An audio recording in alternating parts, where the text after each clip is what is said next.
क्या आप जानते हैं आपकी गाड़ी का पोल्यूशन कम करने वाला सिस्टम कौन बनाता है?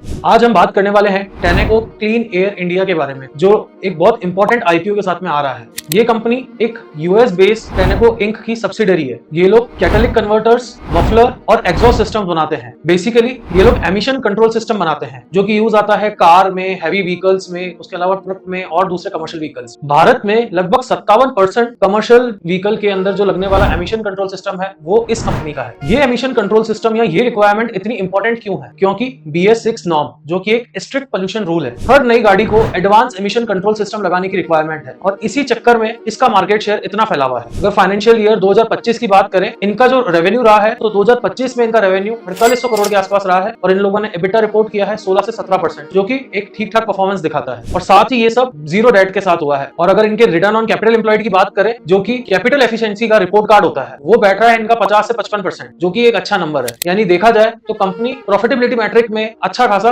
परफॉर्म कर रही है। लेकिन एक निवेशक को कुछ बातों का पता होना चाहिए, जैसे कि 2024 से लेकर 2025 में इनका रेवेन्यू 10% से डिक्रीज हुआ है। उसका रीजन ये है कि पर यूनिट प्राइस डिक्रीज हुआ है मेटल प्राइस रिड्यूस होने के चक्कर में। तो कह सकते हैं कि एक अकाउंटिंग इशू है, बट वॉल्यूम में भी कोई इतनी खास ग्रोथ देखने को नहीं मिली। दूसरा, रॉ मटेरियल रिस्क। अगर आगे चल के प्रीशियस मेटल की वैल्यू बढ़ जाती है, प्राइसेस इंक्रीज हो जाते हैं, तो मार्जिन स्क्वीज हो सकते हैं। तीसरा, ईवी ट्रांजेक्शन रिस्क। आगे चल के फ्यूचर में इलेक्ट्रॉनिक व्हीकल्स की रिक्वायरमेंट ज्यादा हो सकती है, उनकी डिमांड बढ़ सकती है, तो एग्जॉस्ट सिस्टम की रिक्वायरमेंट या उसकी जो यूसेज है वो कम हो सकता है। तो आगे चल के डिमांड भी हो सकता है कि इनकी कम, ये जो प्रोडक्शन करते हैं उस चीज की डिमांड भी हो सकता है रिड्यूस हो। अगर आईपीओ की बात करें तो 3600 करोड़ का इशू साइज है। ये कंप्लीट ऑफर फॉर सेल है। यहाँ पे प्रमोटर्स एग्जिट ले रहे हैं। ये पैसा कंपनी के विकास के लिए या कंपनी के एक्सपेंशन के लिए इन्वेस्ट नहीं हो रहा है। यहाँ पे एग्जिस्टिंग इन्वेस्टर्स को ये पैसा मिलेगा। वैल्यूएशन पॉइंट ऑफ व्यू से बात करें, 19 टाइम का इसका ईवी बाय एबिटा है। ये रेट रीजनेबल है, ये मल्टीपल रीजनेबल है, लेकिन चीप नहीं है। और अगर इसको पीयर कंपैरिजन में रख के देखें तो पीयर कंपैरिजन के हिसाब से तो ये वैल्यूएशन डिस्काउंट पे है, लेकिन इस कंपनी का जो ग्रोथ साइकिल है वो रीच हो चुका है। ग्रोथ पोटेंशियल इतने नहीं दिख रहे हैं। तो कंक्लूजन पे आए, टेनेको एक गुड क्वालिटी बिजनेस है विद स्ट्रॉन्ग एग्जीक्यूशन, लेकिन ये एक लिक्विडिटी प्ले है, ग्रोथ स्टोरी नहीं है। भले ही